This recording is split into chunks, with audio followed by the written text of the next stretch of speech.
Now let me start with the concepts of object-oriented programming. In a brief, it is also known as OOPS. Right. The first thing is you need to know what objects are. Okay, how they are used. Fine, how they are created. All right. So to start with that, yes, I am recording the session. You'll get the video tutorials for the session as well. Right. So you right click on the default package, create a new class, and suppose I'll call this class as car. A very simple thing, right? Okay. What are the features of a car? Right. For example, string, name of the car, int, price of the car.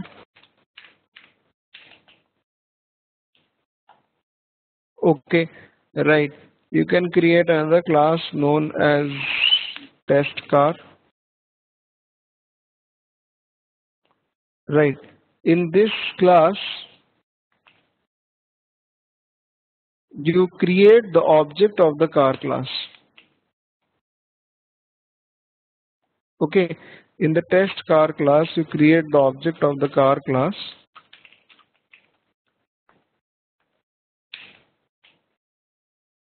Okay, car C equals to new car. Fine. This is known as the object creation. Right. C is known as the reference. Okay. I'll tell you one by one. Hold on. You just write over here, new car. This is known as creating object. What happens in the memory when you create the object? Okay. In memory, when you create an object, okay, right. So an object like this is created. Okay, for the car class. Fine. When you write new car, and inside this object, okay, inside this object you have the parameters. Right. You have parameters like the parameters which we had in the car class, name and price. Okay. You will have the parameters, name and price. All right. And name, hold on just a minute. I'll create another object over here. I'll type over here new car.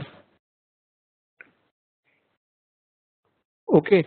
When I type this, okay, when I type this, another object of this car class is created, and inside it, name and price both are there.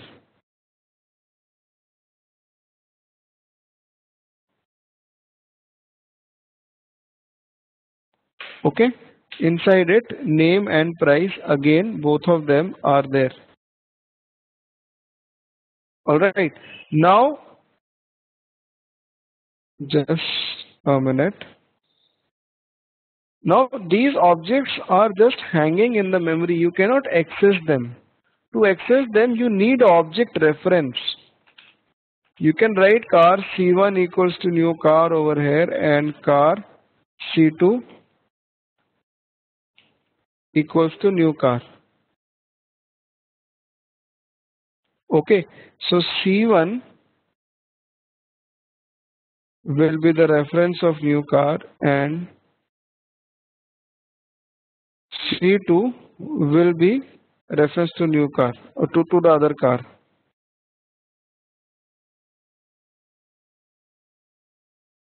Okay, right? And you know what?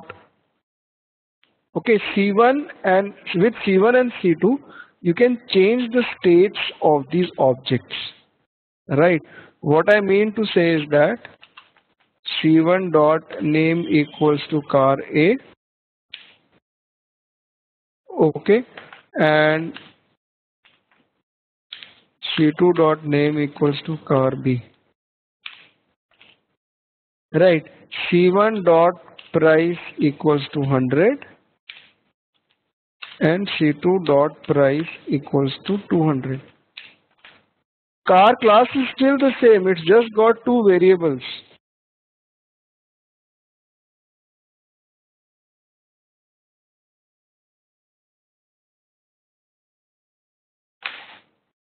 Okay. Car class has got two variables, name and price. Okay. And test car. Okay. Test car has got these two objects which will have different values for these two parameters. Just because of these two object references, we can change the state of these objects.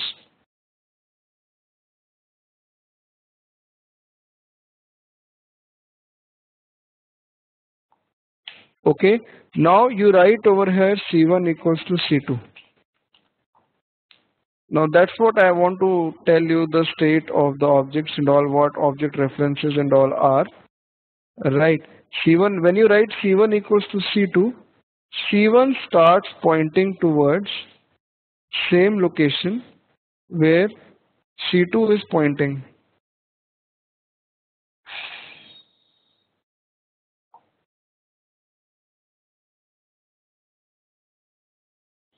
Okay, all right.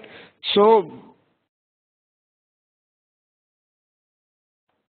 right, I hope you got my point. C1 and C2 will point towards the same location now. Now, what's the practical meaning of this? Before this, if I write system.out.println C1.name and C2.name, and after this, if I type, just a minute, I'll put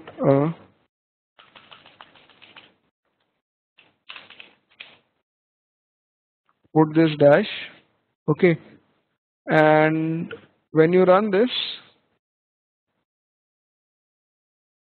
hold on, just a minute. Right click on test car.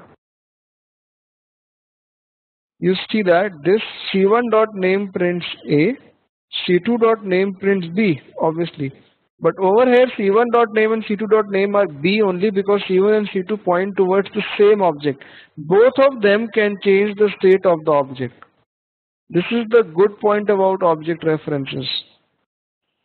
If I write over here C1.name is car C. So for both C1 and C2, the name will become C. If I print it again and if I run this, you'll see that for both of them it will print C in the end. Did you understand this concept? It is very important.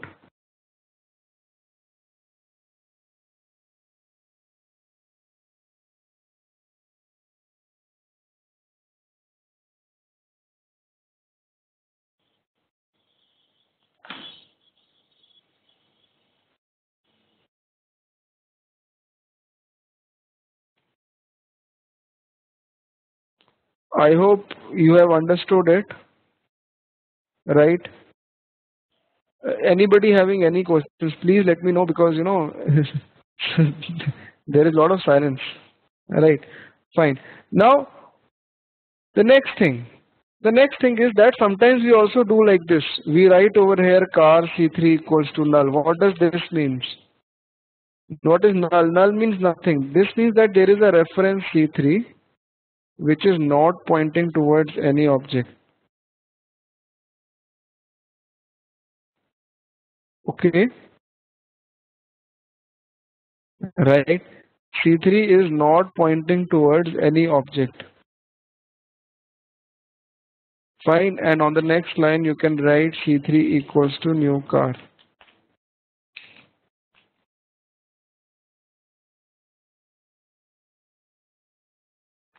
So on the next line I can make C3 point towards an object. You can also do like this. Many people do it like this. Alright. Now what is the use of creating objects and all everything? Look, the thing is, I'll create a new class over here. Call it Selenium Basics. Objects are created in Selenium. Okay, we create the objects of existing classes. Right. For example, Firefox driver.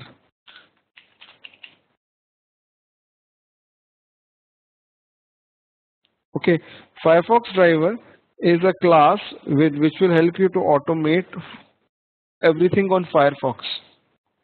Okay, you create the object of this Firefox driver, and when you run this code, this will simply open up Firefox. You don't have to do anything. You see that Firefox opens up. You create an object reference to it, Firefox driver D1 equals to new Firefox driver. With D1, you will have access to all the functions and properties of the Firefox driver. See that there are so many things which you can do with the Firefox driver. We'll be studying them. Okay, you write over here d1.get, go to the URL yahoo.com. Alright, when you run this code, you will see that a Firefox browser will open up and it will take you to Yahoo.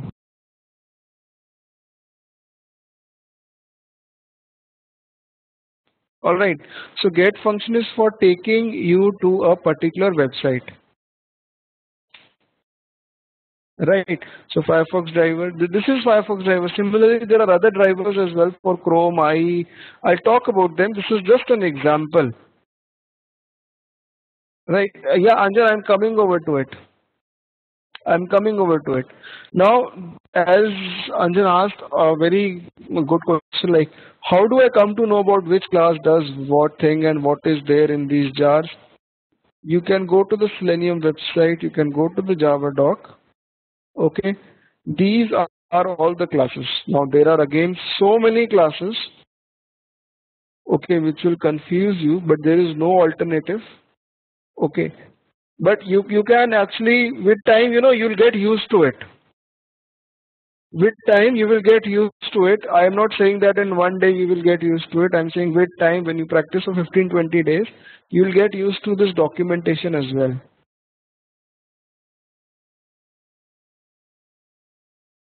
Okay, all right, fine. Now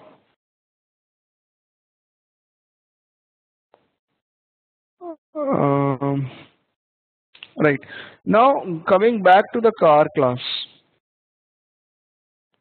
Okay, now technically there can be functions in a class as well. Okay, function like public void start. In this I'll type starting car and the name of the car. Okay, right. So this start function can also be accessed from here. I can write over here c1.start. When c1 calls the start function, okay, the name for c1 class will be printed, because this start function would also be the part of the object. This name, price and start, all these three things will be inside the object. Okay, so when you run this test car, see that starting car C.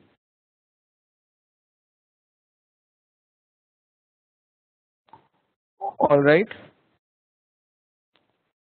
fine. Now technically this variable is known as non-static global variable. Global, why? Because it is not inside any function. So these two variables are known as non-static global variables. This function is known as non-static function. Okay, technically this function is known as non-static function. And you can have a function like